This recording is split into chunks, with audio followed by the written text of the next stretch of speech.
On est là aux deux extrêmes de l'arc-en-ciel politique du XXIe siècle entre les techno-progressistes et puis les collapsologues.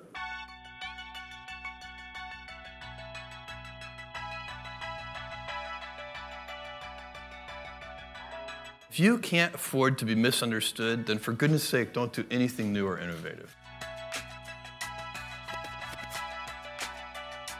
Le désir de durer, de ne pas mourir, est vraiment vieux. C'est un vieux rêve, évidemment. Aujourd'hui, le niveau de la science du vieillissement et de la longévité aujourd'hui nous permet de prévoir sans grand risque qu'on pourrait vivre jusqu'à 120 ans, à peu près, comme Jean Calment, sans changer la nature humaine.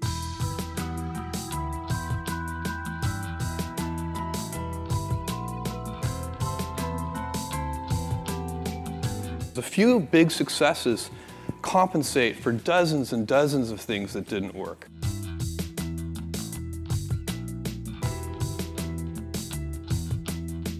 Donc aujourd'hui, nous sommes dans la recherche, nous sommes dans les fantasmes, nous sommes dans le désir. Nous ne sommes pas encore dans une réalité techno-scientifique. Cela dit, les investissements sont très importants. Google a développé et a installé en 2013 une filiale à 100% qui s'appelle Calico et qui est destinée à faire reculer la mort et à euthanasier progressivement la mort pour nous rendre un jour immortels. Un certain nombre de startups ont été financées par les milliardaires de la Silicon Valley. Jeff Bezos, l'homme le plus riche du monde avec Elon Musk, a récemment financé une société destinée à reprogrammer nos cellules pour diminuer le vieillissement et pour allonger notre espérance de vie. Ce mouvement est un mouvement général, mais qui pour l'instant n'a pas débouché.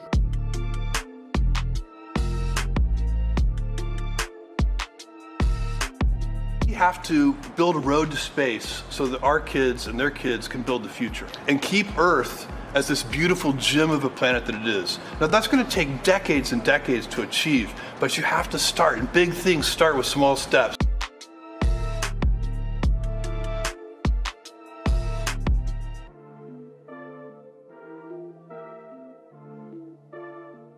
Les chiffres de Jeff Bezos, 1000 milliards de colonisateurs de l'espace à partir de la Terre, est un chiffre élevé et c'est un chiffre à moyen long terme. Mais nous allons avoir besoin dans les siècles et les millénaires de beaucoup de monde pour coloniser la galaxie et ce sera une soupape en toute hypothèse de sécurité qui évitera la surpopulation.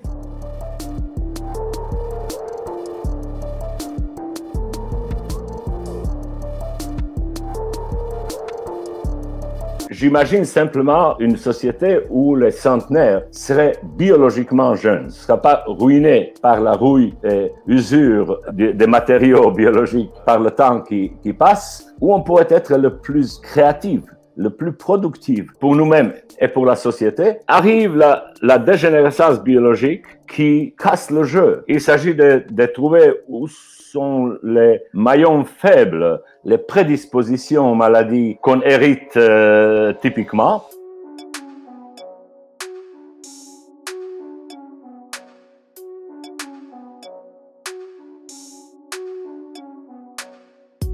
Toutes les technologies NBIC, les nouvelles technologies qui permettent de modifier l'homme, voient leur coût s'effondrer. Le coût du séquençage ADN, il a été divisé par 10 millions en 20 ans. Le coût des technologies qui permettent de modifier notre ADN, il a été divisé par 10 000 en 15 ans.